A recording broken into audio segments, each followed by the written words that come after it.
Hey guys, this is John, and I am playing Perseus in the 3-minute pool on ICC. Perseus is 21-17. I'll go knight c3 in this position. Looks like they're trying for some sort of setup with e5. I think I'll go g3 against that and just kind of play flexibly. Yeah, and maybe I'm just deciding if I want to commit to e4 or not. I'm going to play sort of creatively with b4. I don't want to commit to e4 because I don't want to block my light square bishop. So they're playing like a pretty flexible setup right now. Let's just go h3 and see if I can back that light square bishop off, or if they'll play bishop h5. Let's see who Perseus is while I have just a second. Mark Ritter. Name sounds familiar. I don't know who this player is, though. Let's go a4 to support the b5 pawn. And I guess knight h4. We'll go after that light square bishop. Because then his e4 pawn might be weak. Like, if I'm able to eliminate the light square bishop, I can take on e4. That should be promising for me. Let's take on d5 first and foremost. If they take with a knight, that doesn't bode well for this pawn. So I'm expecting them to take with a pawn. However, if they take with a pawn, I have g5, don't I? g5 is a very convenient move. Yeah. And then after this knight moves, I can play knight takes d5. Okay, so bishop h5, queen c1 I'm thinking about. Queen b3 is probably just a good move. Yeah, let's go queen b3.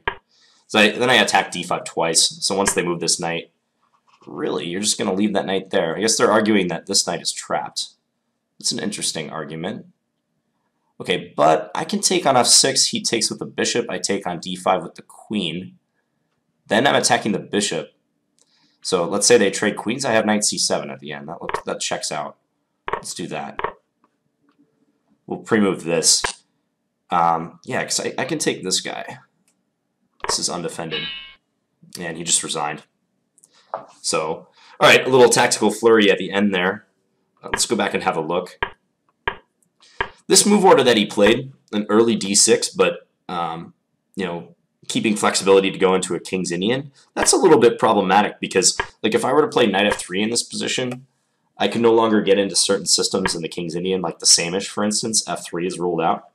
So I know a lot of King's Indian players play an early d6 as a way to try to rule out some lines that white could play.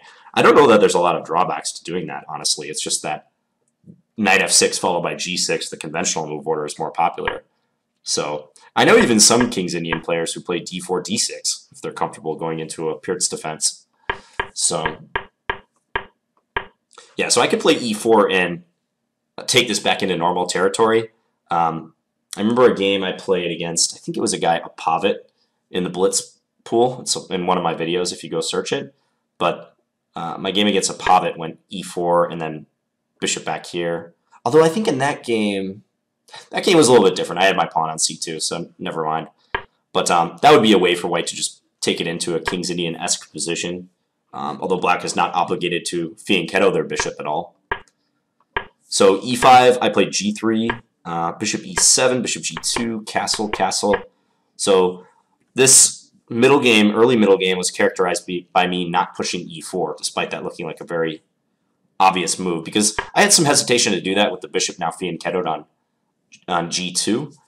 If I had chosen an e4 setup, I think I would have rather had it on e2 earlier. So I played this creative move, b4. The pawn is undefended here. I mean, there's a chance that he could somehow take advantage of that, but he wasn't able. He played c6, bishop b2, queen c7. Now e3. I think that's just a good move to stabilize the structure.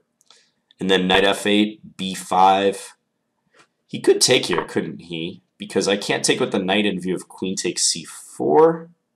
So I'd have to take with a pawn, although this is nice. I think I have a pleasant space advantage if he does that. So b5, bishop g4, and then I backed his bishop off because e4 is a threat, so I have to be cautious about how I deal with the pin on my knight on f3.